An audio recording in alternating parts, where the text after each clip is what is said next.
The night is quiet. The only sound is the soft buzz of an old television in the corner of the room. It's not just any TV. It's a chunky box, the kind with a curved glass screen glowing faintly like a nightlight. Welcome back, sleepyheads. You found your way to the Pillow Time Network, the coziest corner of the internet, where late-night cartoons and dreamy memories are here to keep you company. Go ahead, pull the blanket up to your chin. The room feels safe. Outside the window, the world is asleep. Inside, the glow of Cartoon Network keeps you warm. Cartoon Network wasn't just cartoons. It was a world. A strange, colorful, playful, sometimes spooky world. It had its own language, its own rhythm, its own heartbeat. And when you tuned in late at night, it felt like stepping into another universe. Before we drift too deep, if you like falling asleep to cozy nostalgia, don't forget to hit subscribe.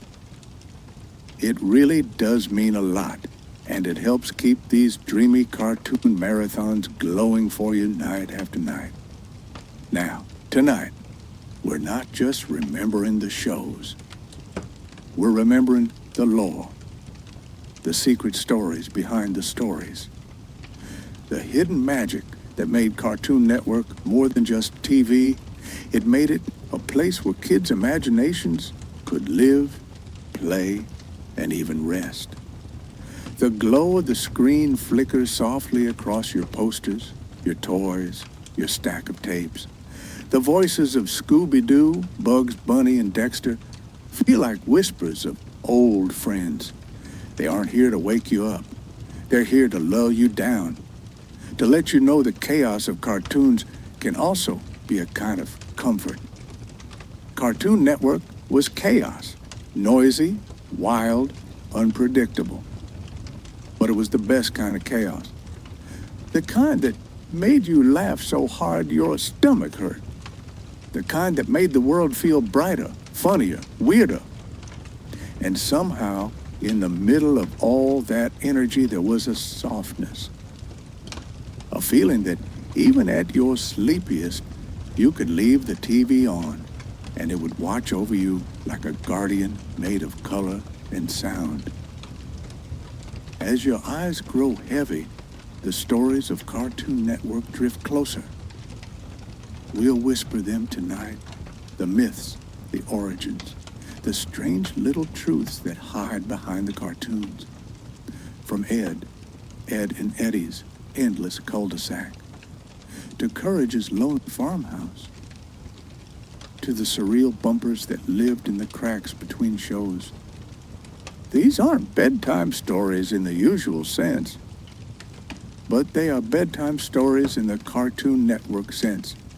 Strange, silly, spooky, sweet. The kind that tangle in your dreams and stay with you long after the glow fades.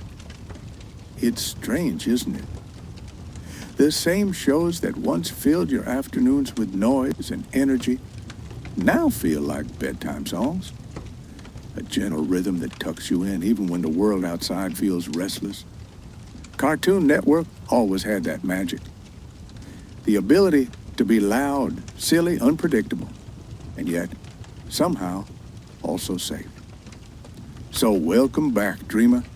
Let the static hum carry you away and fall asleep not just to cartoons, but to the lore of cartoons. Because in the world of Cartoon Network, even chaos can feel like home. Do you remember them?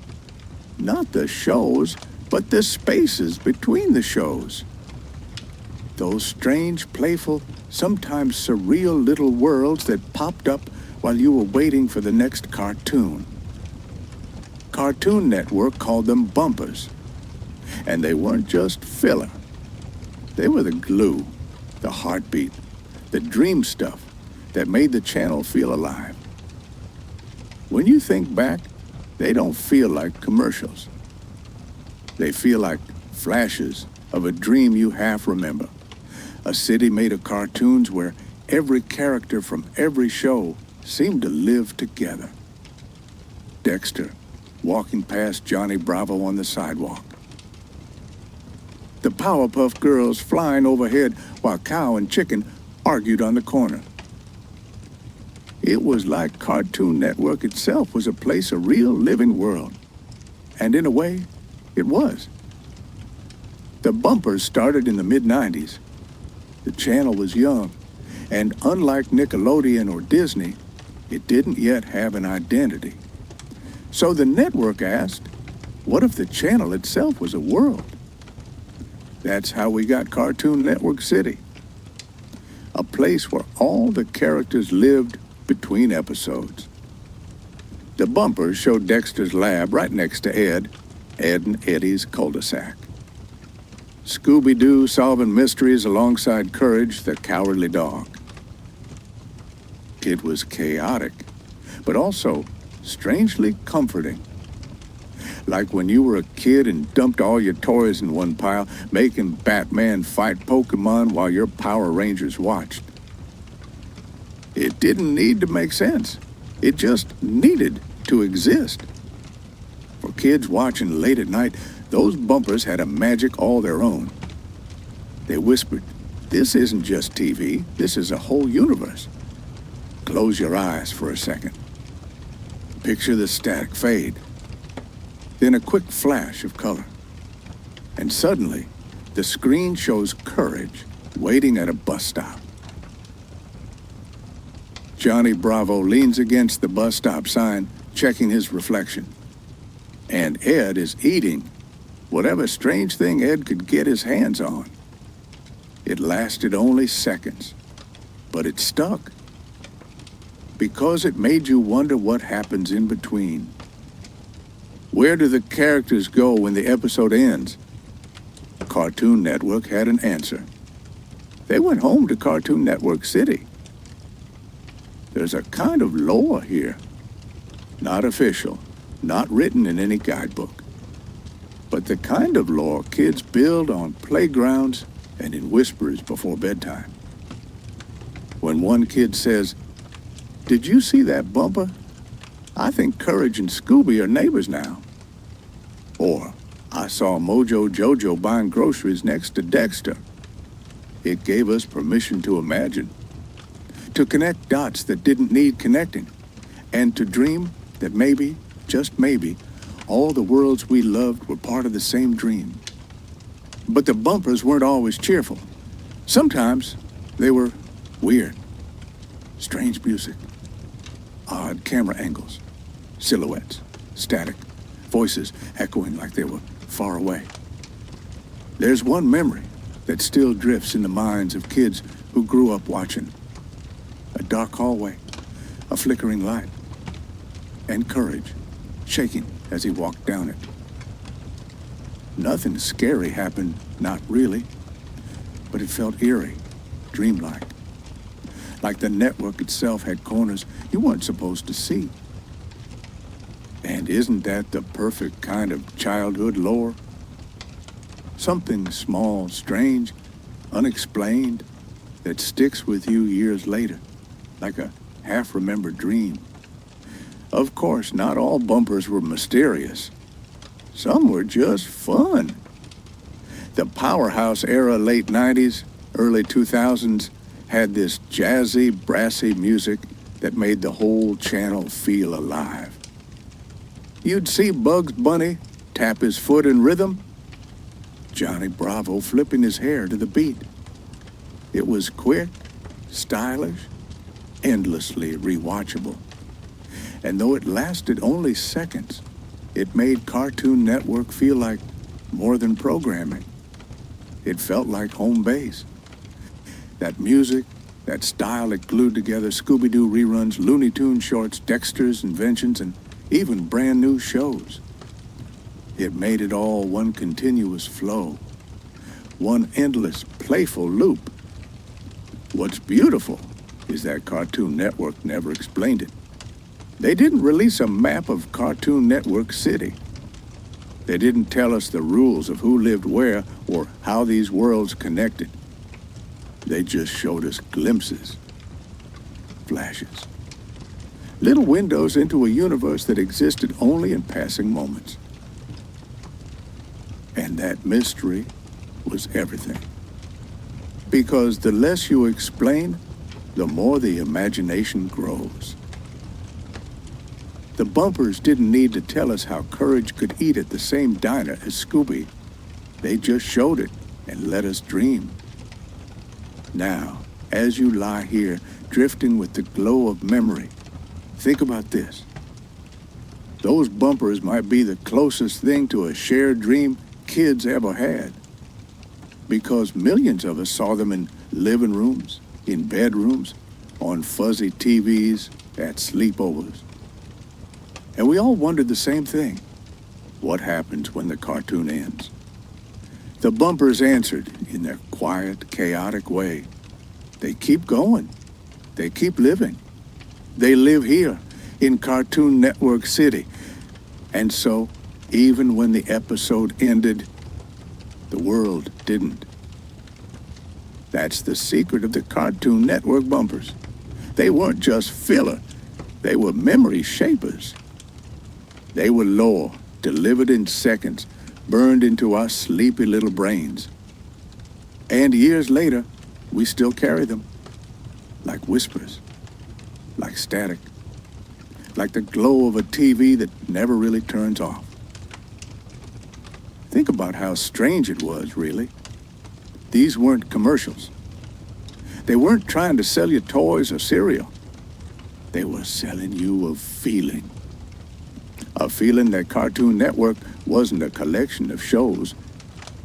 It was a place you could live in. And the bumpers made it feel alive in a way no other channel did. Nickelodeon had slime. Disney had castles. But Cartoon Network had something weirder, fuzzier, dreamier. It gave you a key to a world where cartoons didn't just end when the credits rolled. They walked outside into the same streets you did. The animation styles didn't even match. You had Bugs Bunny drawn in smooth retro lines. Standing next to Dexter, sharp and angular. Standing next to Courage, rough and scratchy. And yet, it worked. Like flipping through different pages of a coloring book, but somehow the pages all told the same story. And maybe that's the magic of it. As kids, we didn't question it. We accepted the chaos, and that acceptance became comfort. There's a quiet sort of beauty in those tiny clips. You didn't know what would come next. One moment, Johnny Bravo struts across the screen. The next, the Powerpuff Girls zoom by, leaving trails of color in the air. And before you can blink, Courage is hiding behind a lamppost. It was unpredictable, but also predictable in its unpredictability. Every bumper was a reminder. Anything can happen here. And when you're half asleep, eyelids heavy, blanket warm, that kind of chaos is the perfect lullaby. Some bumpers felt like little skits, like Dexter trying to invent a new gadget, only for Ed to break it with a single clumsy move. Or Mojo Jojo plotting evil, while Bugs Bunny casually stole his carrot and walked away. Other bumpers were wordless, just music, color, silhouettes. Characters sitting in a diner, sharing a milkshake, looking out the window as the neon signs flickered. There was no joke, no punchline, just a moment. And in its own way, that moment felt sacred. What's funny is that most bumpers lasted less than 30 seconds. But in memory, they feel like whole episodes, entire worlds. Because your brain fills in the rest. You start asking questions. Where are they going? Why are they here? What happens after the screen fades to black? And the truth is, there isn't an answer. There never needed to be. The mystery was the magic. Even the music mattered. that jazzy powerhouse theme, those brassy horns, that steady rhythm, it gave Cartoon Network a heartbeat. So even if you muted the TV, you could feel the energy. And when you hear it now, years later, your brain doesn't think ad. It thinks home. It thinks safe. It thinks childhood. Some kids even believed Cartoon Network City was real. Not on a map, of course, but in a kind of liminal space. A world you could only visit when the screen flickered on. A dream city that disappeared as soon as you turned the TV off. And maybe that's true. Maybe Cartoon Network City lives only in memory now. But memory is a powerful place. It's not gone. It's just tucked away, glowing faintly like that old TV in the corner of your room. Do you remember how the bumpers always came at the edges? Not in the middle of your favorite episode. Not during the climax of a Scooby mystery or a Bugs gag, but in those in-between moments. And maybe that's why they stuck. Because life is made in the in-betweens, in the liminal spaces, in the pauses between the chaos. The bumpers were like breaths. Little inhales and exhales between the loudness of cartoons. And maybe that's why, looking back, they feel like dreams. Because dreams live in the pauses. Even now, you can close your eyes and see it. The static fades. The glow shifts. And suddenly, all your favorite characters are just there. Living together. Existing between episodes. As if the channel itself was a cozy little world that never really ended. And maybe that's why so many of us still remember them, even though they were short, even though they were just filler. Because filler has a way of filling the heart, even when the brain forgets. And now, sleepyhead, as the glow softens, let's wander deeper. From the streets of Cartoon Network City, we're heading to a cul-de-sac that never ends. A place of scams, jawbreakers, and eternal summer afternoons. The cul-de-sac, a circle of pavement looping endlessly, surrounded by houses. The cul-de-sac, a circle of pavement looping endlessly, surrounded by houses that all feel the same. But for 3 kids and for all of us watching, that little dead-end street was the entire universe. Ed, and Eddy. 3 names, 1 sound, 1 rhythm, like a chant whispered on a summer night. The show wasn't just about scams or jawbreakers. It was about the strange magic of childhood neighborhoods, those places where the world feels small, but infinite at the same time. Close your eyes, sleepyhead. Imagine that cul-de-sac in the evening light. The pavement still warm from the sun. The lawns glowing with fireflies. The faint smell of grass clippings and popsicles in the air. You can almost hear it. Eddy yelling out his next big scheme. Ed crashing into a fence, and Double D nervously taking notes in the background. It was loud, messy, chaotic, but underneath, it had a rhythm that felt strangely eternal. Because here's the secret. The cul-de-sac was a kind of myth. Think about it. We never saw the parents. We never left the circle. The kids were trapped in a sense, but not in a scary way. In a timeless way. Like summer vacations stretched out forever, refusing to end, refusing to let them grow up. That's the lore of Ed and Eddy. It wasn't just a cartoon. It was a dream of childhood that never faded, a memory you could never quite place, but always felt. Some kids whispered theories back then. Maybe the cul-de-sac was the afterlife. Maybe the kids were ghosts stuck in eternal play. Or maybe it was just a world frozen in time, where summer never ended and the sun never set. Cartoon Network never confirmed it, and they didn't need to, because the mystery is what made it feel real. The cul-de-sac wasn't a location. It was a feeling. Think about the scams. Every episode, Eddy had a new plan, a new trick, a new way to earn quarters for jawbreakers. It almost never worked, but that was the point. Because childhood is full of little schemes like that. Trading snacks at lunch, building a fort with cardboard and tape, trying to sell lemonade that no one wanted.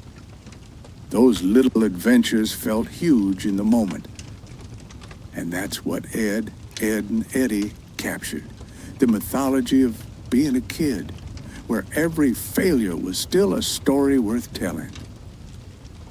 Even the jawbreakers themselves were lore.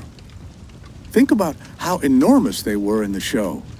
Too big for any real kid to chew. Unrealistic, impossible, but unforgettable. The jawbreakers became a symbol. They weren't candy, they were treasure. The holy grail of the cul-de-sac. And every scheme, every argument, every chase led back to those shining orbs of sugar. In a way, they were childhood itself. Sweet, impossible, oversized, and always just out of reach. The cul-de-sac was also filled with kids who felt like myths. Rolf, the boy from the old country, whose wisdom and nonsense blurred together. Kevin, the bike kid, ruler of cool. Jimmy, fragile and dreamlike. Sarah, loud and unstoppable. And of course, the Canker sisters, half menace, half mystery, a trio of chaos that appeared like storms rolling in. Each one of them felt larger than life, like folklore characters, like archetypes passed down through stories.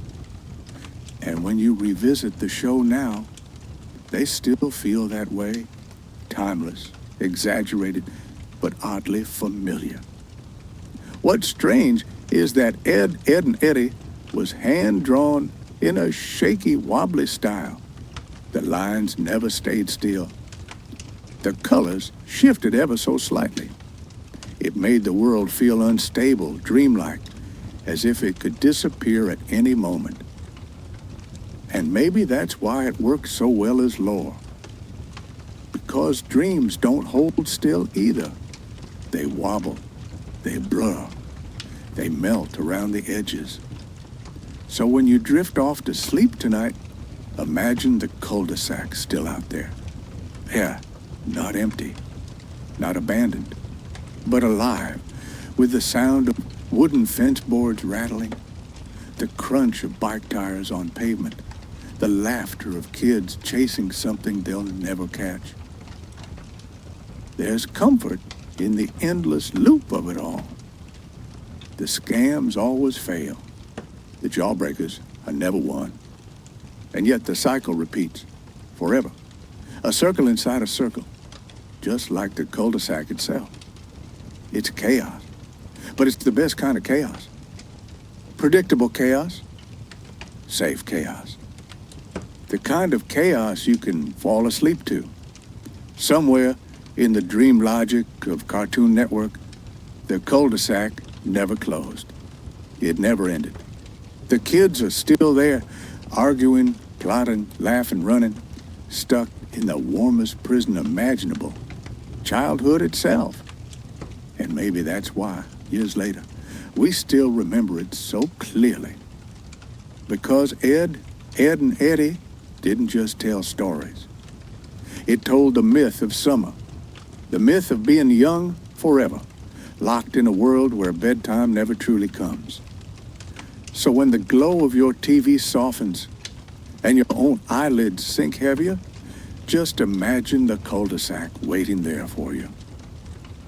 Eddy with his schemes, Double D with his labels, Ed with his strange, happy nonsense. Close your eyes again, dreamer. Can you hear the cicadas? That endless summer buzz that never fades? In the cul-de-sac, that sound was the backdrop, a hum as constant as the static of the TV. And then the voices. Kevin yelling, "Dorks!" Sarah screaming, "Eddy!" Rolf shouting about some ancient goat tradition. It was all noise, all chaos, yet somehow comforting. Every kid in that neighborhood had a role. Every day they played it again, like a play stuck in a loop and never stopping, never ending. And somehow you always knew what was coming, but you wanted to see it anyway. That's the magic of repetition. The scams fail. The jawbreaker remains out of reach. Ed eats something he shouldn't, and yet it never gets old. Because repetition is the rhythm of dreams. Think of the fences. Everywhere are fences. The cul-de-sac was closed in, a little circle of wood and nails and paint. Those fences were boundaries, but also safety nets. They kept the kids in, but maybe they also kept the rest of the world out. Childhood often feels like that. Your world is only a few streets wide. You don't yet know what's beyond. And honestly, you don't need to. The cul-de-sac was enough. A complete universe drawn in shaky lines, colored with pastel summer. Eddy was always chasing more. More quarters, more candy, more power. But even he could never break the cycle. Even his biggest scam snapped back into the loop. It's almost like the cul-de-sac itself wouldn't let him leave. It needed the trio. It needed the balance. Eddy's ambition, Double D's reason, Ed's chaos. Take one away, and the whole myth would collapse. Sometimes I wonder, was Ed and Eddy a comedy or a legend told in cartoon form? Because legends aren't about resolution. They're about cycles. Heroes trying and failing, again and again. Dreams always just beyond reach. Laughter always returning, no matter the failure. And that's what made it so comforting. Because life, too, is full of little failures. Plans that don't work. Dreams that shift away. But in the cul-de-sac, failure wasn't the end. It was just another beginning. Do you remember the sound? The sound of a garage door opening. Bro, the slam of a screen door. The squeak of a rusty bike chain. The crunch of sneakers on gravel. The soundscape of Ed and Eddy was so familiar. You could almost feel it in your bones. Like a memory you didn't know you had. That's what Cartoon Network did best. It turned the ordinary into the extraordinary. It took a street like yours, filled it with exaggerated kids, and made it timeless. And maybe that's why, when you dream tonight, you'll find yourself back there. Walking barefoot on the pavement, hearing Eddy's scheme in the distance, feeling the warm air of a summer night that never cools down. Because the cul-de-sac never leaves you. Once you visited, it's always waiting, always humming, always looping. Even the background details were lore. The clothes on the line, the sprinklers, watering empty lawns, the cracks in the sidewalk. Little things you never noticed as a kid. But now, looking back, you realize they were always there, like dreams, filled with details you don't notice until you wake up. And that's what this show was. A dream you could live in. A dream that always reset, no matter how wild it got. The sun never truly set there. It dipped, maybe. It cast long shadows. but darkness never won. Because the cul-de-sac wasn't about endings. It was about that golden hour glow, frozen forever, right before bedtime. It's that glow you see now behind your eyelids as you drift closer to sleep. The orange light, the pastel sky, the feeling of being safe in a small world where tomorrow will always come and it will always look the same. And that's the gift of Ed and Eddy. Not just laughs, not just chaos, Ma, but safety. The comfort of knowing nothing truly changes. That the fences still stand, that the circle still loops, that the kids are still playing, even now, especially now, waiting for you to join them, even if only in dreams. Because in that world, summer never ends, and the cul-de-sac is always waiting.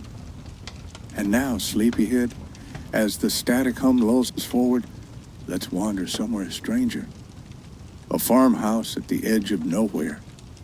A place where the night sky feels endless, and the shadows creep a little closer.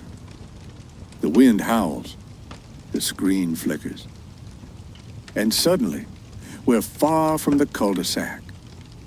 A lonely farmhouse sits in the middle of nowhere. Nothing around it but flat land and endless sky. The kind of place where silence feels louder than noise. This is Courage's world. Every night, the farmhouse feels different. Sometimes it's peaceful. The TV buzzing, Muriel humming, Courage snoring softly. Other times, it's terrifying. Strange figures at the window, shadows moving where they shouldn't, monsters calling from the dark. But here's the secret. No matter how scary it gets, you always know Courage will protect them. That's why we could fall asleep watching it. Because deep down, we knew we were safe. Think of the sky, that strange, swirling sky. Sometimes green, sometimes purple, sometimes red. It didn't look like our sky, but it felt like a dream sky. Unreal, vast, a reminder that anything could happen. And in Courage's world, it always did. Do you remember the villains? The Cats with his calm, creepy voice. The freaky Fred with his naughty smile. The cruel computer that always mocked Courage. They were scary, yes, but they were also unforgettable. Because Courage wasn't about winning with strength. It was about bravery. Tiny, trembling bravery. A little pink dog standing against the universe. The farmhouse itself felt alive. The wooden floor creaked. The wind rattled the windows. The barn doors slammed by themselves. Even the furniture seemed to groan in the dark. And yet, with Muriel's kind voice, it felt like home. Safe, even in the middle of nowhere. Because safety isn't about walls or locks. It's about love. And Courage had that. Even if Eustace shouted, even if danger waited outside. Cartoon Network knew what it was doing. Okay, the show was scary, but never too scary. We could watch it at night, pull the blanket up to our chin, and still drift off. Because Courage taught us something simple. Fear is real, but courage is stronger. The TV glow in the farmhouse. Courage trembling, but stepping forward anyway. The storm outside, the static humming inside. It's not just a cartoon. It's a dream about facing the dark and finding light inside it. And that's why, even today, when you think of Courage, you don't just remember being afraid. You remember being comforted because he always tried. He always saved them. And in some small way, he saved us too. The farmhouse still stands, in memory, in dreams. The screen door still slams. The windmill still spins. The dog still waits, waiting for you to step back into that strange nowhere where the world is scary. But you're never alone. The desert around the farmhouse stretches forever. No neighbors, no towns, just silence. The kind of silence that makes the night sky feel too big to measure. But inside, the world is small and safe. Courage pads softly across the floor. His tiny claws tap against the wood. 1, 2, 3, 4, like a heartbeat echoing through the house. He noses open a door. It creaks like it hasn't moved in years. Inside, a forgotten room waits. Stacks of boxes. Old photographs. Dust dancing in the air like snow. One picture shows Muriel as a little girl. Another shows Eustace, younger, smiling in a way he never does now. Courage tilts his head, confused. He doesn't understand the past, but he feels the weight of it. The wind rattles the windows. The farmhouse sighs, as if it remembers too. Every shadow in the hallway stretches and twists. But Courage doesn't run this time. He stays still, listening. He knows the house isn't just wood and nails. It's alive, a keeper of memories, a guardian of secrets. And somehow, it protects him too. The kitchen clock ticks. Each second lands heavy, then fades. The sound blends with the hum of the refrigerator, the drip of the faucet, the rhythm of a place that never changes. It's strange, isn't it? How could a cartoon make even silence feel full? Like the air itself was another character. The pauses are just as important as the screams. Outside, lightning cuts across the sky. But inside, the glow from the TV softens the room. Scooby-Doo reruns flicker for a moment on the old screen. Not because they're really there, but because your sleepy brain is mixing the channels, letting worlds overlap. Courage tilts his head again, almost like he sees Scooby too. For a second, you can imagine the two dogs together, one shaking in terror, the other hiding in the arms of his family. Both proving, in their own way, that even cowards can be brave. Muriel stirs in her chair. She murmurs something soft in her sleep, a half-remembered lullaby. The tune floats into the air, wrapping courage and warmth, wrapping you in warmth. You realize this isn't just a scary house, but it's a bedtime story. One with bumps, with shadows, but always with a gentle ending. The windmill outside turns slower now. Its creaks fade into the distance. The thunder becomes softer, like a drum played far, far away. The farmhouse breathes. And so do you. Calmer now, sleepier now, as if Courage's peace is becoming your own. The walls dissolve into haze. The rocking chair, the teacups, the old photos, they fade into static. The world of nowhere blurs, turning into sparks of color, shifting into something new. A hum builds. Not the hum of silence, not the hum of fear, but a brighter hum, mechanical, buzzing with energy. And now, dreamer, the static shifts again. The wind quiets. The sky softens. We're leaving the farmhouse behind, drifting into another world, one filled not with fear, but with wonder. Bright lights, neon colors, aliens, monsters, and heroes. A universe inside a laboratory. Yes, we're heading into Dexter's lab. Bright lights, neon colors, aliens, monsters, and heroes. A universe inside a laboratory. At first, it doesn't look like much. just a normal suburban house. A red roof, a white fence, a mailbox with Dexter written neatly across it. It could be anywhere. It could be your street. But the magic of Dexter's laboratory was that ordinary always hid extraordinary. Because under that house was a world. A boy genius lived there. Short, round glasses, a white lab coat. A voice that made him sound like no kid you'd ever met. Serious, dramatic, scientific. Dexter. And while every cartoon had noise, Dexter's world hummed. Machines beeped. Engines whirred. Electric sparks buzzed like fireflies. Every second of that show felt alive with invention. But here's the thing about Dexter's lab. It wasn't just a place of science. It was a place of secrets. Yeah, a place of wonder hidden under everyday life. And isn't that the dream we all had as kids? That behind the bedroom door or under the floorboards, there was something magical waiting just for us. Think of the sliding bookcase that opened into tunnels. Think of the long hallways filled with giant glowing screens.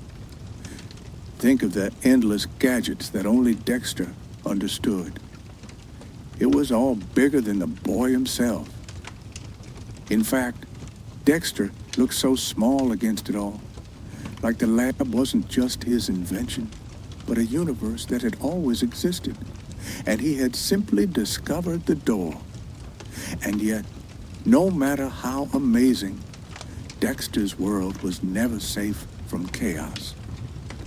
Because where Dexter went, Dee followed, his older sister, with pink ballet slippers, golden pigtails, and a laugh that broke every scientific law. If Dexter was control, Dee was chaos.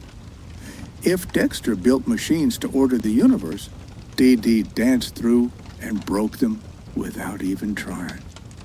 She pressed every forbidden button. She knocked over every test tube. And every time, Dexter shouted her name. Dee, get out of my laboratory. It became a lullaby of its own, a cartoon chant, a rhythm you could fall asleep to. But here's the secret, dreamer. Without Dee, Dexter's lab wouldn't have lived. She was the heart inside all that cold metal. The one who reminded us in Dexter that science without wonder is just wires. And that sometimes the best inventions are the accidents we never planned. Do you remember Monkey? Not just any monkey. Dexter's pet. Small, purple, quiet. But when no one was looking, Monkey was a superhero. That was one of Cartoon Network's favorite tricks. Hidden worlds inside hidden worlds. Like a nesting doll of stories. You'd tune in for Dexter, but then, without warning, the show would slip sideways into something bigger. Monkey fighting aliens. Monkey saving the day. Monkey proving that even the smallest, softest creatures could hold galaxies of power. And then there were the Justice Friends, a parody of superheroes crammed into one tiny apartment. They argued over chores. They bickered about the TV remote. They were powerful, but also silly. Because again, Cartoon Network understood even legends can be ridiculous. Even heroes leave dirty dishes in the sink. Dexter's world wasn't just science. It was a playground of imagination. It whispered to us that we too could make something bigger than ourselves. That under the hum of everyday life, there might be something waiting. Something magical, something secret. Picture this, sleepyhead. The lab's glowing corridors stretch on forever. The beeping of machines softens into a steady lull. Dexter types at his computer. Dee Dee twirls past him, giggling. Monkey sits quietly, pretending to be normal, but his eyes sparkle with hidden power. The whole place begins to blur. The sparks of electricity soften into stars. The machines melt into static. The lab itself becomes less a place and more a dream, because maybe it always was. Dexter's laboratory wasn't just a cartoon. It was a reminder that curiosity has no bedtime, that imagination never really switches off, and that sometimes the loudest worlds make the best lullabies. Dexter leans back in his chair. The glow of his monitor softens. Numbers scroll across the screens, but even they look sleepy now, like little rows of fireflies blinking in the dark. He whispers to himself, not about science, not about formulas, but about dreams, because even the greatest geniuses have to close their eyes sometime. Dee Dee twirls in slow circles, her shadow stretching across the lab walls. For once, she doesn't break anything. She doesn't push buttons or knock things over. She just floats, like she knows the night has turned gentle. The machines agree. The sparks fade. The hum grows lower. A great door slides shut, sealing away all the chaos, all the noise, until only quiet is left. Monkey curls into his chair, his tail wrapped like a blanket. He yawns, a soft sound that blends with the hum of the wires. Even superheroes need rest. Dexter removes his glasses. Without them, he looks less like a scientist and more like any kid ready to fall asleep. He sighs, content, safe. The lab glows one last time more, then dims to a soft pastel haze. The world bends. The colors stretch like taffy. The screens ripple like water. Slowly, gently, the lab fades away. The hum of science melts into the hum of static. The flicker of invention becomes the flicker of TV glow. And the cartoon channel turns itself, like a dream rolling into another dream. The static drifts like clouds moving across a midnight sky. You feel it carry you gently, like a tide. Not rushing, not pulling, just rocking you back and forth like the hum of a lullaby that never ends. The lab is gone now, but its glow lingers, a faint memory in the corners of your eyes. The sound of clicking keys, the spark of wires, the laughter of a sister who never stops exploring. All of it softens, like echoes fading into the distance. The screen flickers again. Colors shift from cool blue to warm orange. The kind of orange that feels like candlelight. The kind that makes shadows friendly, not scary. And now, dreamer, the static hum rises again. The glowing screens dissolve. Dexter and Dee Dee fade into pastel light. Monkey curls back into sleep. The lab door closes softly. The world shifts. The channel changes. The glow of the TV hums into something new. We're drifting once more, away from labs and lasers, toward a different kind of magic. One with talking dogs, giant sandwiches, and laughter echoing through haunted mansions. Scooby-Doo is waiting. The channel shifts. Static fades. And there it is, that familiar van rolling through the night. The mystery machine, its headlights cutting through fog, its colors glowing like a dream in motion. Turquoise, green, orange flowers on the side, a rolling piece of comfort, a cartoon blanket on wheels. You know this van. You've ridden in it before, if only in your imagination. And tonight, You ride in it again. Inside, the gang is gathered. Fred's hands steady on the wheel. Daphne brushes hair from her face, Velma adjusting her glasses. Shaggy and Scooby huddled together, snacks in hand, eyes darting nervously at every shadow. But it isn't scary. Not tonight. Not here. Because Scooby-Doo's world was never really about the monsters. It was about friendship, about laughter, about the idea that no matter how spooky things looked, it would always be okay in the end. And in this soft glow, that truth feels stronger than ever. The van pulls up to a haunted house. The windows are broken. The shutters creak. Lightning flashes in the distance, but the storm doesn't feel frightening. It feels like background music, a gentle drum to the melody of mystery. The gang steps out. Their voices echo, not sharp, but round and soft, the kind of echoes that sound like lullabies. You know what comes next. A ghost in the window, a shadow in the hallway. Scooby and Shaggy sneaking off, drawn toward the kitchen by the promise of food. And always, that playful chase through endless doors. Scooby runs in one door, out another. Shaggy follows, arms flailing. Somehow, the monster gets caught in the mix. It's silly. It's looping. It's safe. Because even as the music speeds up, your heartbeat does not. This chaos is cozy. This mystery is gentle. This is the best kind of suspense.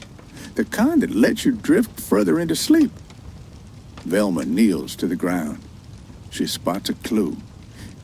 A footprint in the dust. A scrap of cloth. She says her famous line, "Jinkies." And in that moment, the pieces start to fall into place. The monster is never a monster. The ghost is never real. It's always a mask, always a trick, always someone human underneath. There's a strange comfort in that, isn't there? The idea that the scariest things are never really what they seem. That no matter how big the shadows, no matter how tall the monsters, there's always a hand at the zipper, ready to reveal the truth. It's not horror. It's not a nightmare. It's bedtime. And bedtime mysteries always end with answers. Scooby laughs. That deep, rolling chuckle, half bark, half giggle. Ruh-roh. It fills the air like a warm blanket. Shaggy clings to him, but you can see it. He's smiling too. Because in their fear, there's always humor. In their running, there's always joy. And in their hunger, there's always comfort. Sandwiches stacked taller than your head. Scooby snacks rattling in a box. Plates of cookies, cartoon pies steaming in windows. The kitchen is always waiting, like a reward for being brave enough to face the shadows. The episode drifts toward its end. The gang gathers. Fred explains the clues. Daphne nods. Velma connects the dots. And with one tug, the mask comes off. It was Old Man Jenkins all along. Of course it was. It always was. And somehow, that predictability is what makes it so soothing. Because in Scooby's world, you never fall asleep with unanswered questions. The case is always solved. The laughter always returns. The night always ends in safety. The mystery machine hums again. The gang climbs inside. Scooby yawns, his head heavy against Shaggy's shoulder. Velma closes her notebook. Fred turns the key. The engine purrs. And as the van drives away, you feel it. A sense of peace. A sleepy road trip unlocked, where every town, Every mansion, every shadow is just another stop in the dream. The van rolls onward. The laughter fades into static. And Scooby's world begins to blur. Yeah, but not before one last moment. Scooby looks at you, right at you, his eyes big, his tail wagging. Good night, Roo. A simple wish, a cartoon's blessing, a reminder that even in the dark, you're safe, because you're part of the gang. And the gang never lets anyone face the night alone. The static hum returns. The glow of the haunted house fades. Yes, the sandwiches vanish. The footprints in the dust dissolve. All that remains is warmth, a soft echo of laughter, the sound of paws patting down an endless hallway of memory. The mystery machine doesn't leave just yet. The night stretches. The story lingers. Because Scooby's world isn't only about solving mysteries. It's about staying in them, holding on to the warmth of each moment until your eyes finally close. The van pulls up to another place. No, not a mansion this time. Not a carnival. Not even a lighthouse. It's a diner. The neon flickers outside in soft pinks and blues, like the glow of a dream trying to stay awake. Inside, the gang sits at a booth. Velma with hot cocoa, Daphne with a strawberry shake, Fred with coffee, hands wrapped around the cup like it's his anchor. And Shaggy and Scooby, they have everything. Stacks of pancakes, plates of waffles, pie after pie after pie. Each bite is too big, cartoon-sized, comfort-sized. They laugh between mouthfuls. Crumbs scatter across the table. Syrup drips so, but no one cares. It isn't messy, it's safe. Because in dreams, mess is just another kind of comfort. The jukebox in the corner hummed, but not with music. With that soft, looping Scooby-Doo chase tune, a rhythm that makes you want to sway, but also makes your eyelids heavy. Scooby leans back against the booth, his belly full, his tail slow and lazy. Shaggy yawns so wide it looks like a cartoon joke. Their laughter softens into little sighs, and soon their plates are forgotten. Fred smiles. Velma shakes her head gently, but she's smiling too. Daphne tucks a napkin by Scooby's paw, like a mom making sure a child is tucked in. The diner lights dim. The neon hum outside blends with the TV glow. And it feels like you're sitting there with them, part of the gang, safe in the booth, dreaming between the sound of clinking dishes and the hum of the open road. Later, the gang drives again. This time, it's not stormy. The night is clear. Stars spill across the sky. The road hums beneath the tires. Shaggy and Scooby curl up in the back, half asleep already. Velma rests her cheek on the window. Daphne leans on her hand, hair lit by the passing lights. Fred keeps his eyes on the road, but you can see it. He's tired too. The weight of the night makes his movement slow, gentle, calm. Scooby murmurs in his sleep. Not words exactly, but soft sounds. Dream barks. Little laughs. Like even in his dreams, he's still chasing shadows, still running through endless halls, still finding joy in the silly. The van keeps rolling. Through forests, over bridges, past quiet towns. The scenery doesn't matter. The feeling does. And the feeling is this. You're on the safest road trip in the world. No wrong turns. No real monsters. Just the rhythm of the van, the warmth of the gang, the glow of the headlights carving through the soft night. Every turn feels like deja vu. Every shadow feels familiar. Because you've seen this road before. In childhood, in reruns, in dreams. It's the road that never ends and never needs to. Back in the van, Shaggy stirs. Scooby stretches, yawning so wide it sounds like a low howl. Fred chuckles softly. Velma adjusts her glasses, pretending she wasn't dozing. Daphne pulls a blanket from the back seat, drapes it over Scooby and Shaggy, and lets them sink back into sleep. And with that, the dream shifts again. The screen flickers again. The static hum fades into something brighter, sharper, yet still soft enough to feel like a memory. A city skyline appears. Tall buildings. Windows glowing like scattered stars. And above them, a voice echoes faintly in your mind. The city of Townsville. But this time, it's not shouted. It's whispered, like a bedtime story. Not an announcement, but a lullaby. An invitation into another dream. The sky is painted in colors that shouldn't exist. Pinks melt into purples deep. Blues shimmer into greens. The whole world looks like it was drawn with crayons.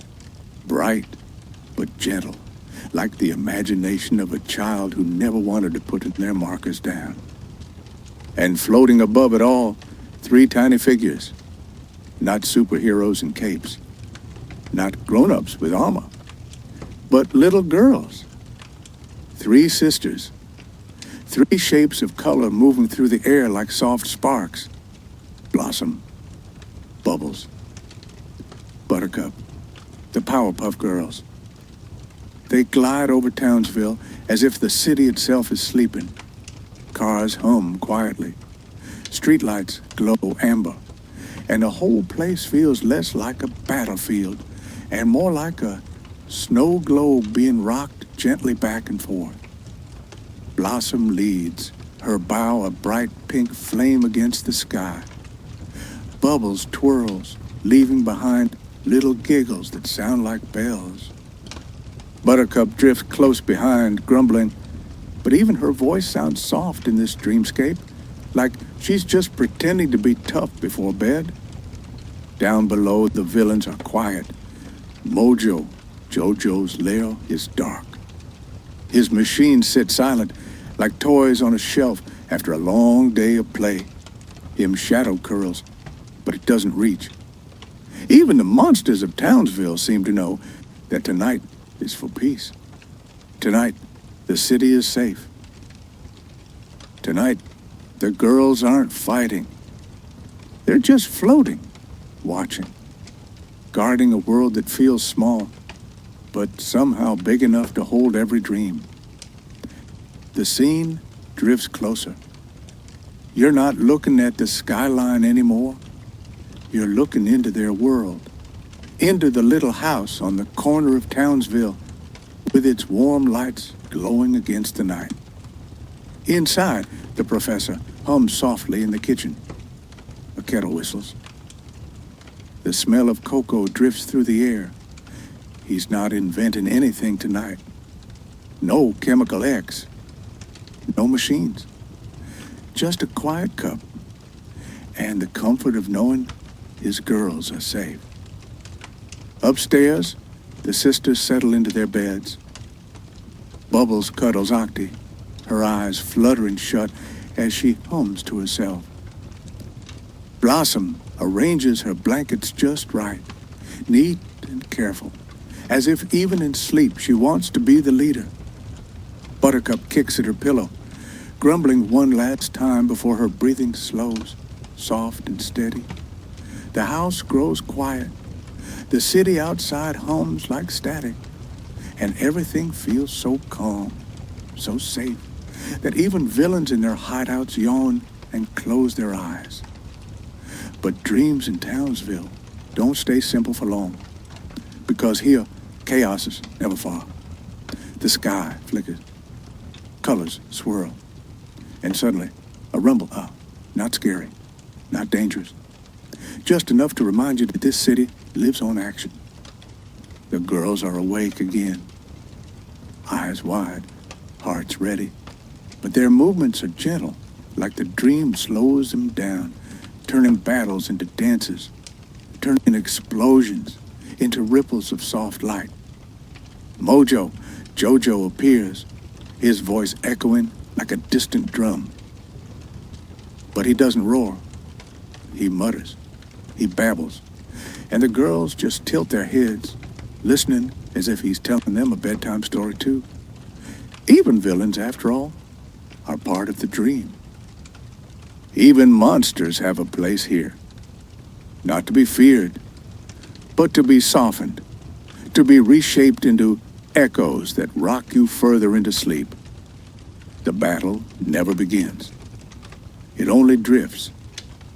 The girls circle above Townsville, their trails of light crossing one another, weaving patterns into the sky like fireflies in slow motion. Pink, blue, green. Over and over, their colors repeat until the whole sky feels like a quilt, a blanket of light tucked over the city. And beneath it, you feel yourself sink deeper. The hum grows softer, your eyelids heavier. Townsville is safe. The sisters are near. And even if danger comes, it will always fade away. The professor peeks in on them, sees the three sleeping shapes, smiles softly, and turns off the light. The last glow in the house flickers out. The city sighs. The dream ripples, and the screen hums once again. And now, dreamer, the static shift. The city of Townsville fades.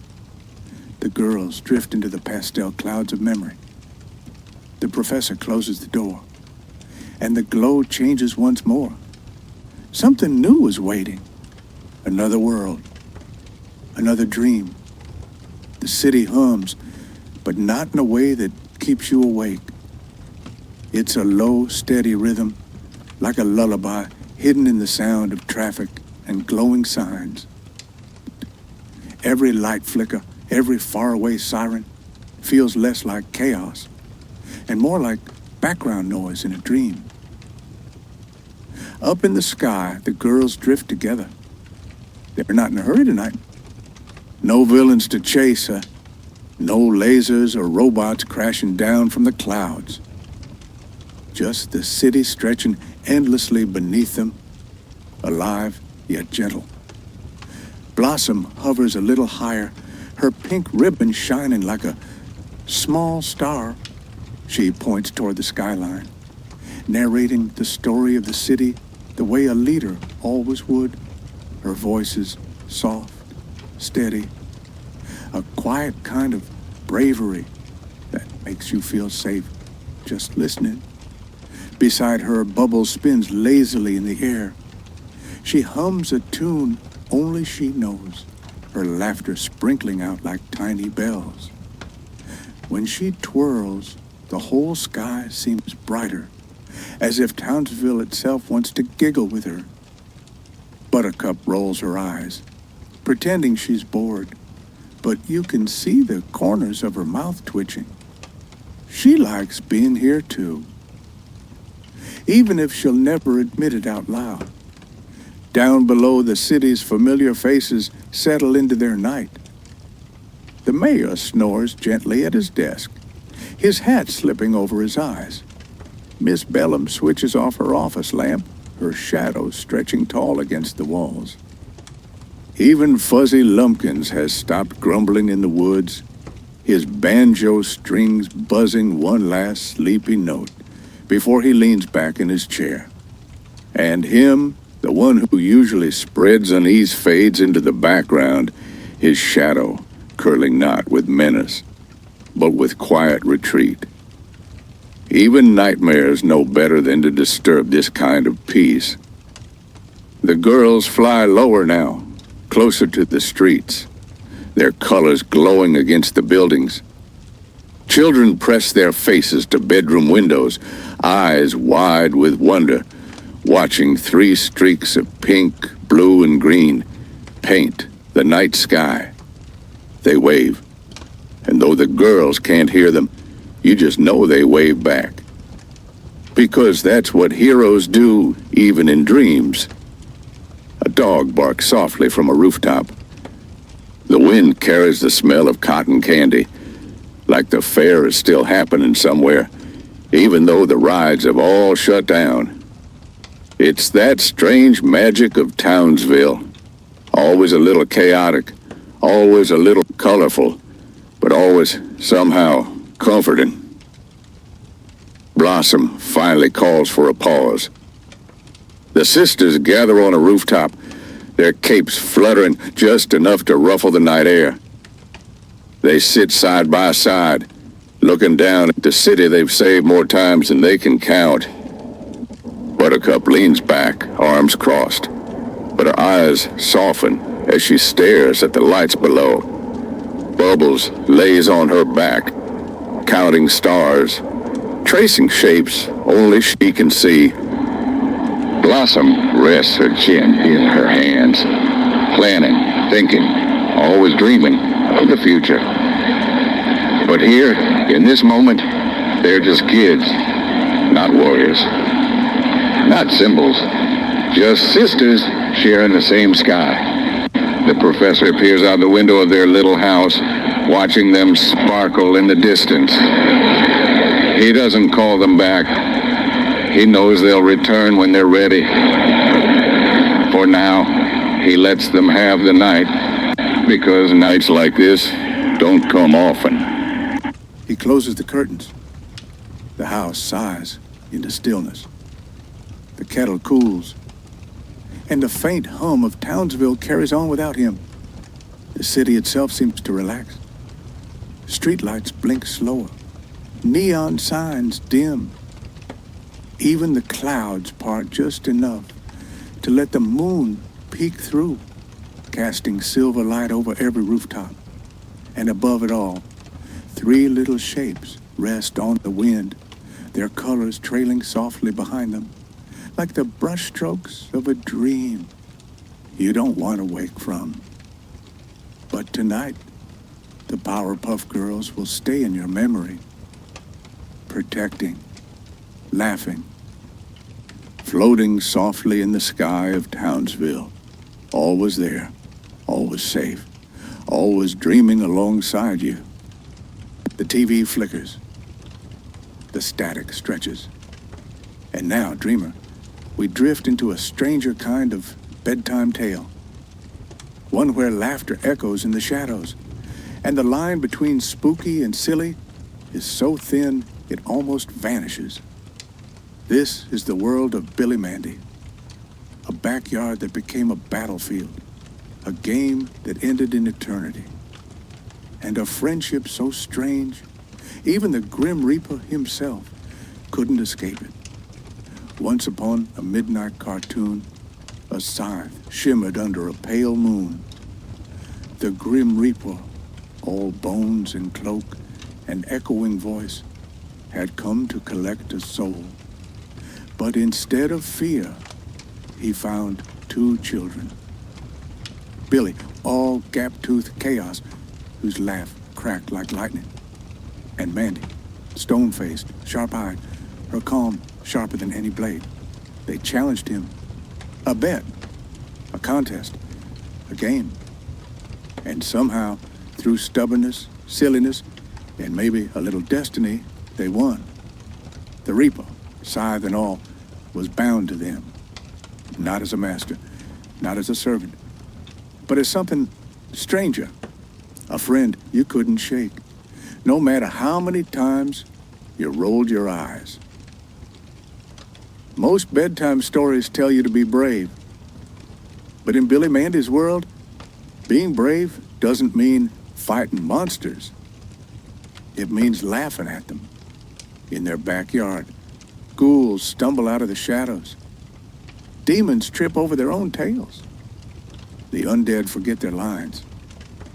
And Grim, poor Grim, just sighs and drags his bony hand over his skull, wondering how two little kids turned his eternity into one long Saturday morning cartoon.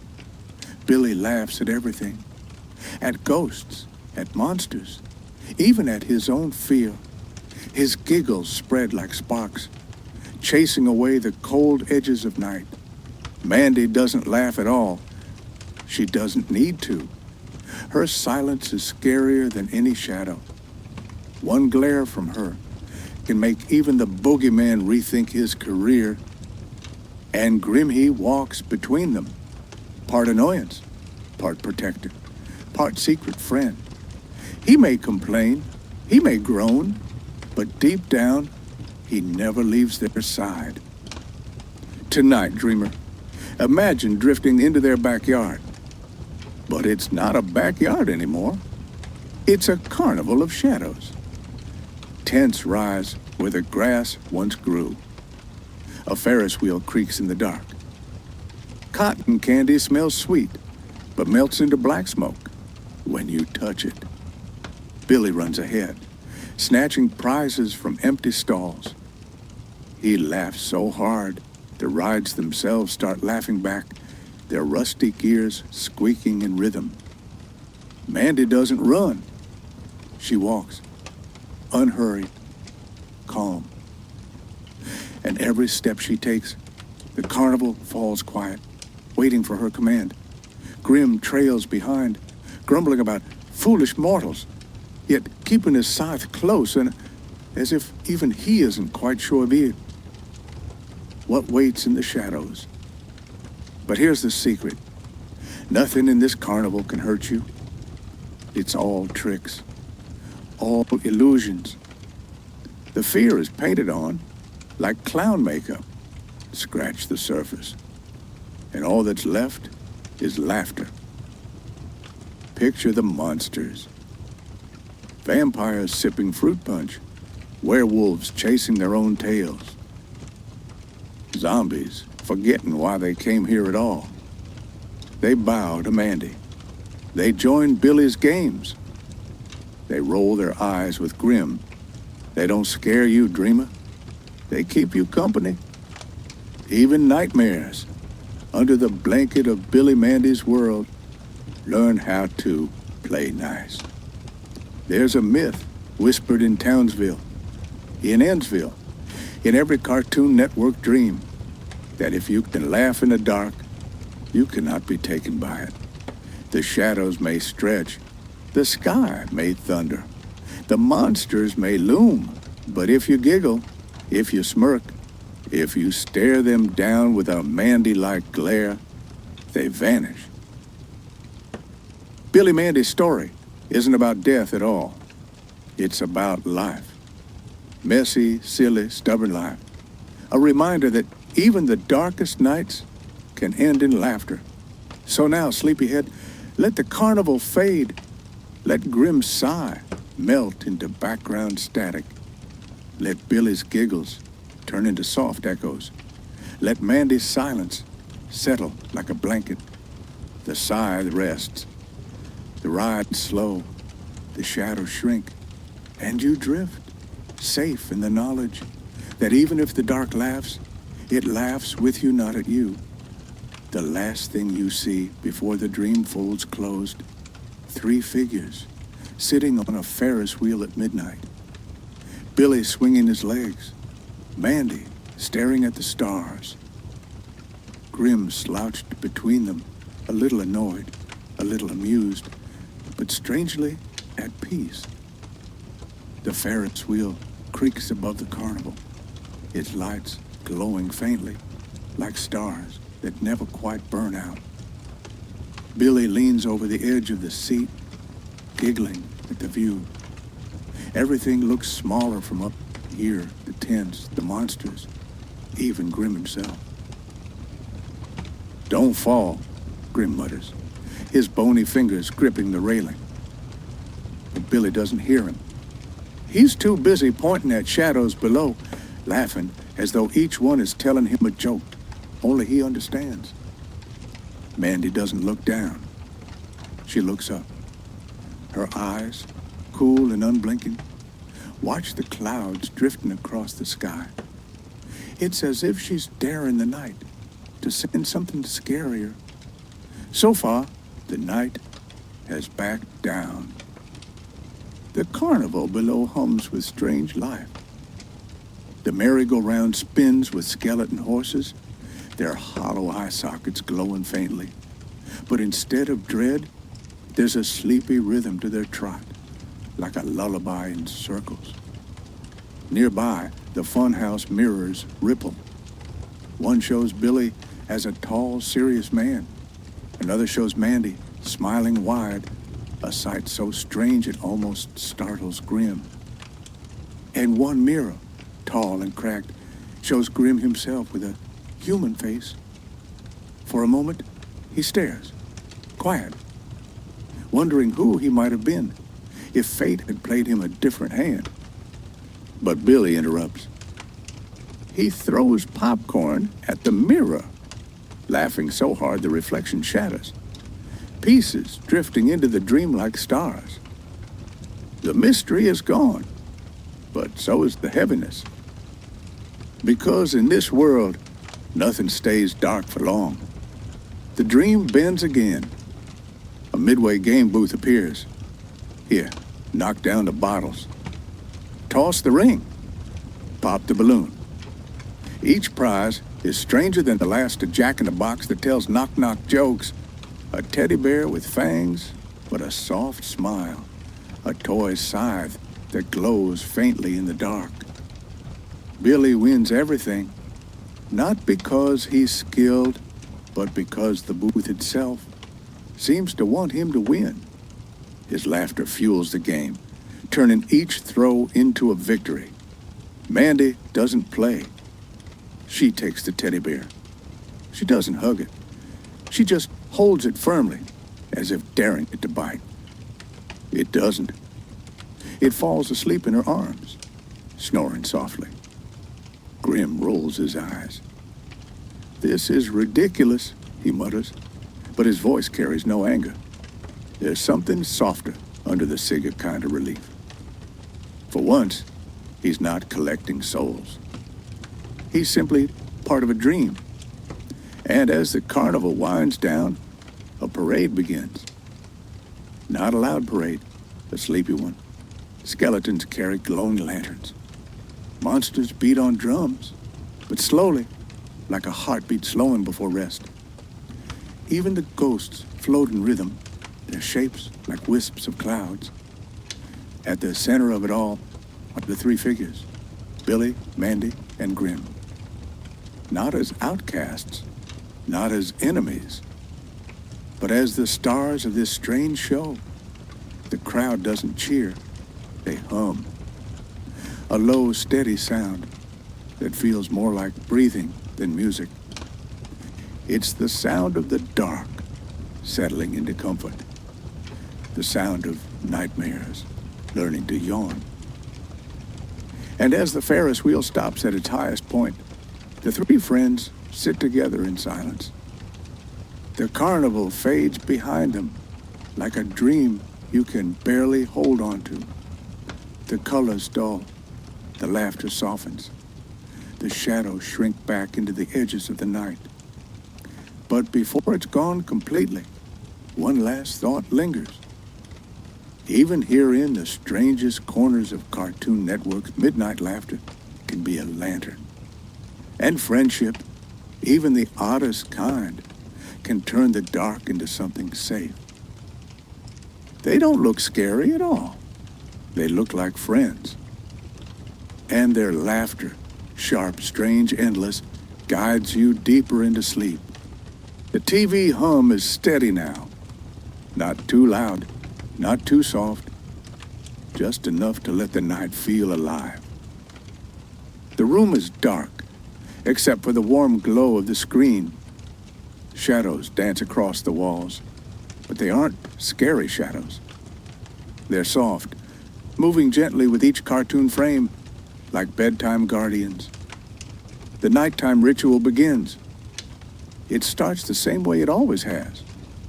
the remote in your hand, the blanket pulled up just right, the pillow cool on one side, warm on the other, the sound of the theme song rolling in. Maybe you brush your teeth first and with sleepy eyes and heavy feet. The TV hum is steady now, not too loud, not too soft, just enough to let the night feel alive. The room is dark, except for the warm glow of the screen. Shadows dance across the walls, but they aren't scary shadows. They're soft, moving gently with each cartoon frame, like bedtime guardians. The nighttime ritual begins.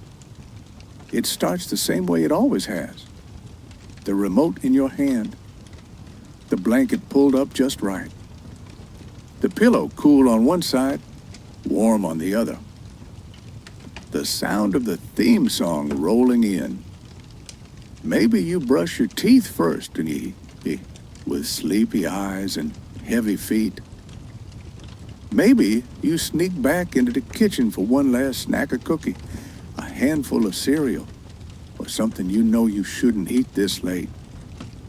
But it doesn't matter, because late night snacks taste different. They taste like freedom, like secrets kept between you and the night. The house is quiet. Everyone else might be asleep. The world outside your window is still. Streetlights glow like moons on the pavement. A car passes, slow and tired, its headlights sweeping across your walls like waves. But in your room, the glow of Cartoon Network keeps you awake. Maybe you sneak back into the kitchen for one last snack of cookie, a handful of cereal, or something you know you shouldn't eat this late. But it doesn't matter, because late night snacks taste different. They taste like freedom, like secrets kept between you and the night. The house is quiet. Everyone else might be asleep. The world outside your window is still. Streetlights glow like moons on the pavement. A car passes, slow and tired, its headlights sweeping across your walls like waves. But in your room, the glow of Cartoon Network keeps you awake, keeps you safe, keeps you dreaming. The ritual is simple. Get cozy. Let the world outside fade away and drift into the glow. Think about how it felt. The weight of your eyelids, the buzz of the TV, the way the blanket made a cocoon around you, turning your bed into a secret fort. You might have had toys tucked beside you, a Scooby plush, a Powerpuff figurine, maybe just a pillow hugged tight. You might have drawn shapes in the ceiling shadows, telling yourself stories as you waited for sleep. This was your nightly routine, not written down, not planned, but practiced so many times it became ritual. Rituals don't need candles. They don't need spells. Sometimes rituals are just the little things we do, over and over, until they feel holy. Like brushing your teeth to the sound of a cartoon still playing in the other room. Like pulling your blanket tight just as the opening theme hits. Like letting your eyes close during a commercial, then opening them just in time for the episode to start again. Each action is small, but together they build a world. A safe world. A soft world. A world where sleep and story blur together. And maybe, just maybe, you weren't even alone. Maybe your sibling fell asleep beside you, mouth open, drooling on the couch cushion. Maybe your pet curled up at your feet, snoring lightly in time with the background laugh track. Maybe your parents peeked in, shook their heads, but didn't say a word, because they knew this was your time, your ritual. The nighttime ritual wasn't about the show itself. It was about the rhythm of it all, the repetition, the comfort, the loop. The loop never really ends. That's the secret. Because even now, when you close your eyes, you can still hear it. The static, the theme songs, the soft commercials with jingles stuck in your head. You can still feel it. The glow of the screen, the warmth of your blanket for it, the weight of the night pressing down gently, not to scare you, but to rock you into dreams. The nighttime ritual was practice for dreaming, and dreams were practice for life. Cartoons were loud and silly and strange, but at night, there was something more. They were lullabies dressed in laughter. They were stories wrapped in colors. They were myths pretending to be Saturday slapstick. And you were the dreamer who took them in like prayer. Think of the way your night used to end. The show rolling into credits. The theme song fading. The voices of characters saying goodbye. The hum of the TV buzzing softer and softer until you couldn't tell if it was still on or if it was just your own sleepy head humming. Your eyes closed. But the story went on without you. Oh, always, forever, waiting for you to come back tomorrow night. The nighttime ritual is still here, even now. Even as the world feels bigger, even as the shows have changed, the ritual remains. Get cozy. Let the day fall away. Let the glow take over and drift. So, sleepyhead, pull the blanket up a little higher. Turn the pillow to the cool side. Listen to the hum of memory and static. And remember, you've done this before. Every night. For years. And in some way, you'll keep doing it forever. Because the nighttime ritual isn't just a habit. It's home. And home always finds you. Close your eyes now. Let the colors blur. Let the voices fade. Let the laughter stretch into a dream. The blanket rustles softly. The pillow cradles you deeper. The air in the room feels still, but alive with something gentle. This is the in-between time, the part of the ritual where your body begins to sink, but your mind still floats. Not awake, not asleep, just hovering, caught between memory and dream. You hear echoes, not loud ones, just whispers of the day gone by, the laughter of characters you watched hours ago, the rhythm of commercials you half remember, the faint melody of a theme song that plays like a music box inside your head. The voices aren't sharp anymore. They're softened by distance, like they've been wrapped in clouds before reaching you.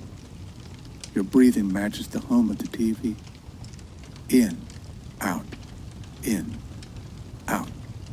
Like static, like waves, like the natural sound of the universe, B.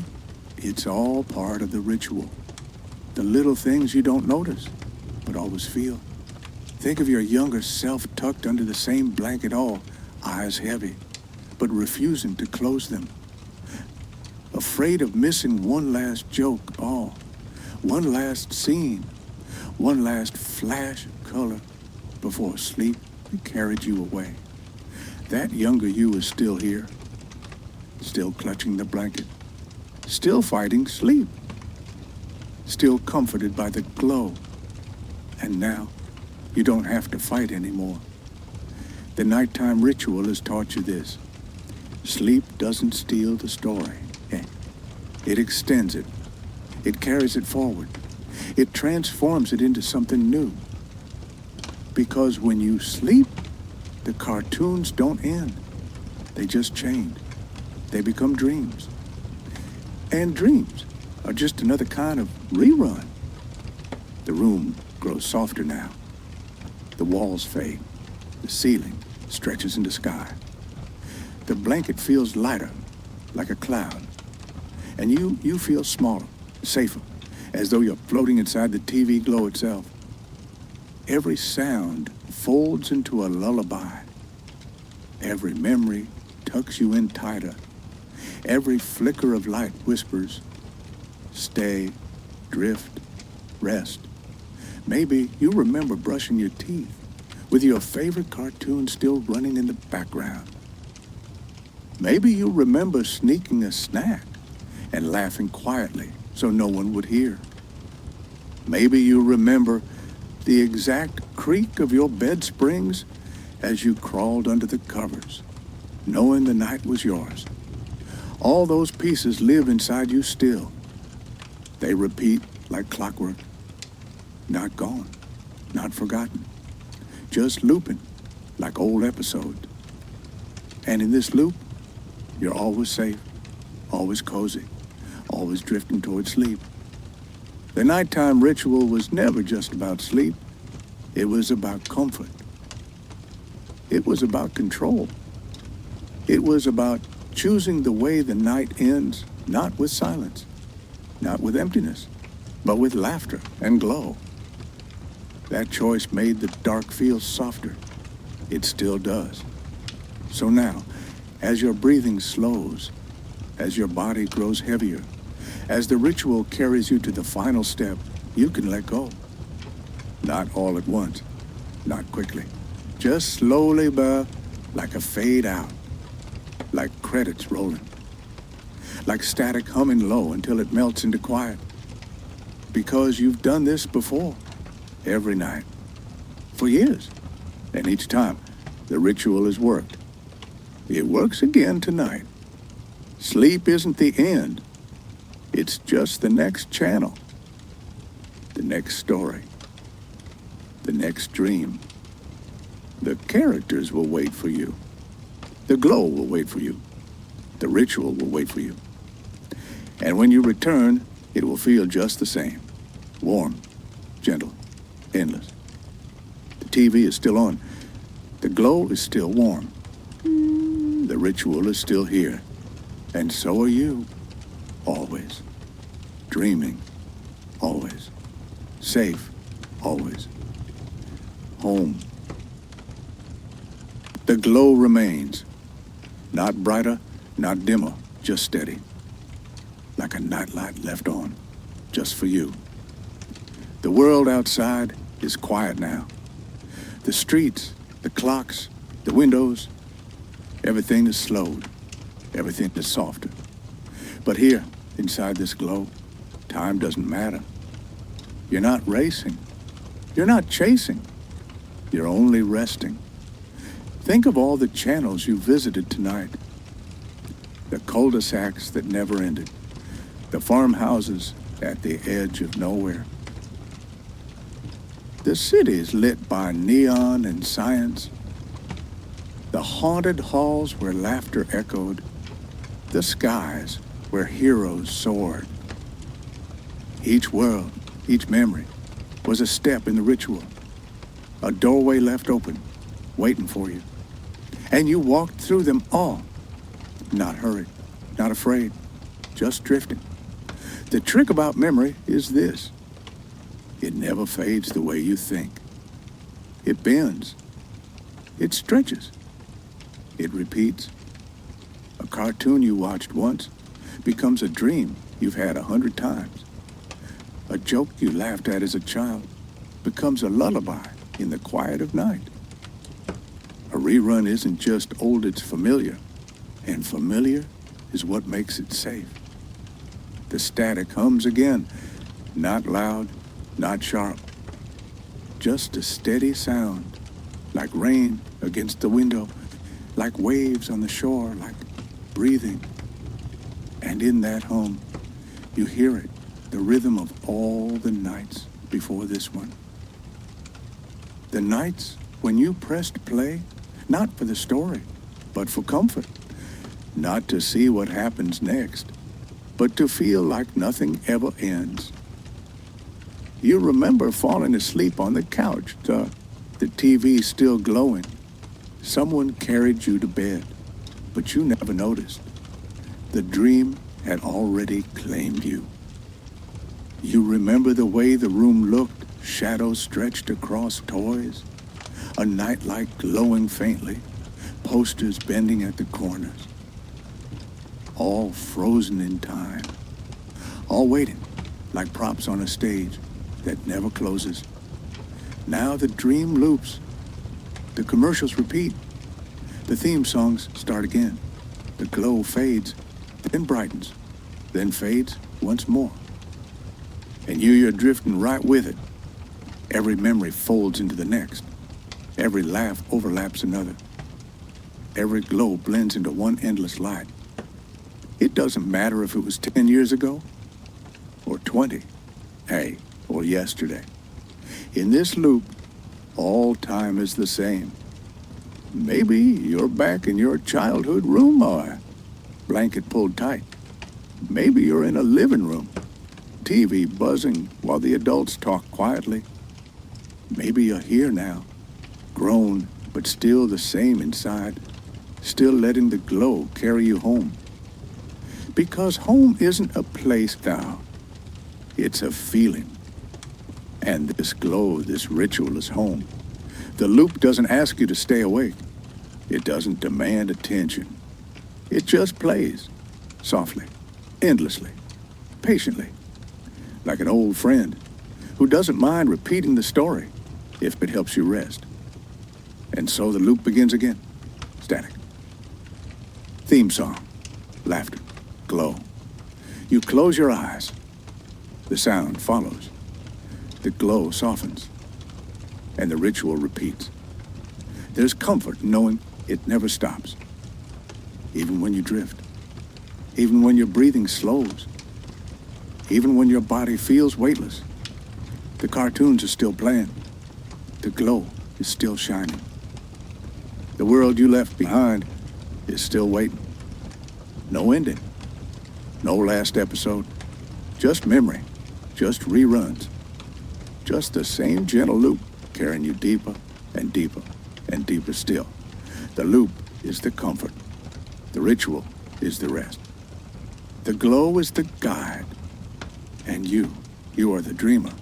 Always here, always safe, always drifting.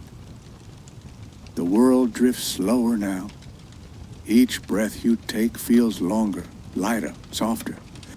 The glow from the screen doesn't just stay on the TV anymore.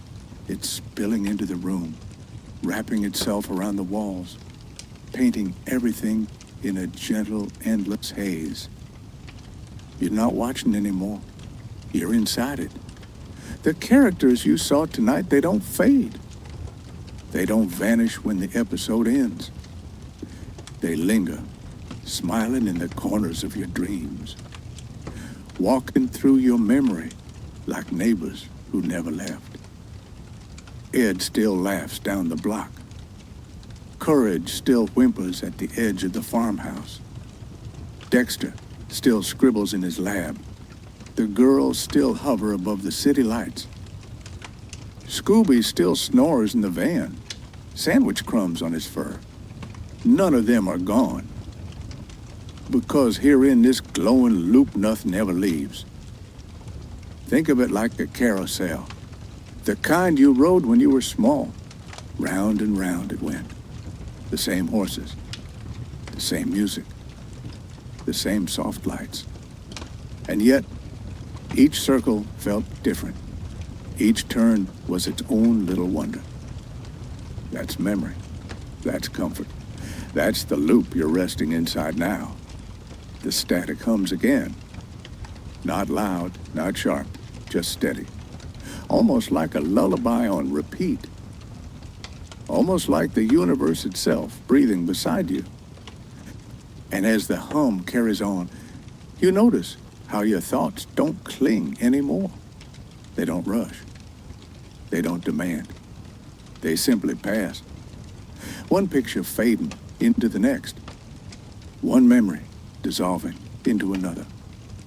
Cartoons, childhood, safety, sleep. Maybe you're seeing your old TV again. The one with dials instead of buttons. The one that buzzed a little louder when you turned it on. Maybe your back in pajamas too big for you, holding a blanket that smelled like home. Maybe you're lying on the carpet, chin in your hands, eyes wide open to colors brighter than the real world. And maybe, just maybe, you never left. Because time and dreams isn't time at all. It's a loop. And you've always been here. Notice how soft the room has become. The glow bends around your eyelids. The sound isn't sound anymore, but rhythm. The memory isn't sharp, it's gentle. Hey, you don't need to remember the details. You don't need the plots, the endings, the lines. You only need the feeling. And the feeling is safe. The loop stretches out in both directions now. Back into the past. Forward into the future. Every rerun you've ever watched. Every rerun you've yet to see. All here. All waiting. All part of the same soft circle. And you're in the middle of it. The dreamer at the center. The quiet heartbeat that keeps it spinning. You hear laughter. Not loud. Not sudden. Just the echo of it. Far away. Familiar. The kind that reminds you of friends. Of safety. Of nights. When the biggest worry was whether you'd stay awake for the last cartoon. The laughter doesn't stop. It repeats. It fades, then rises again. It becomes part of the hum. And then it becomes part of your breathing. Your body feels heavier now, but your mind feels lighter. Like you've let go of every weight. Every thought. Every worry. There's nothing left but drifting. Drifting through reruns. Drifting through glow. Drifting through the endless, gentle loop of memory. Every rerun is a doorway. Every doorway opens to the same place. And in that place, you're always welcome. You're always safe. You're always home. Even when the glow softens. Even when the sound fades. Even when your eyes close fully. The loop holds you. The loop carries you. The loop keeps playing, whether you notice or not. And so it goes, round and round, like waves on a shore, like stars tracing circles in the sky, like a lullaby that never ends. This is memory. This is comfort. This is the dream you return to. And here you will always find rest. The glow is steady. The sound is soft. The loop continues. The loop never ends. That's the comfort of it. Good night, dreamer. We'll see you in the reruns.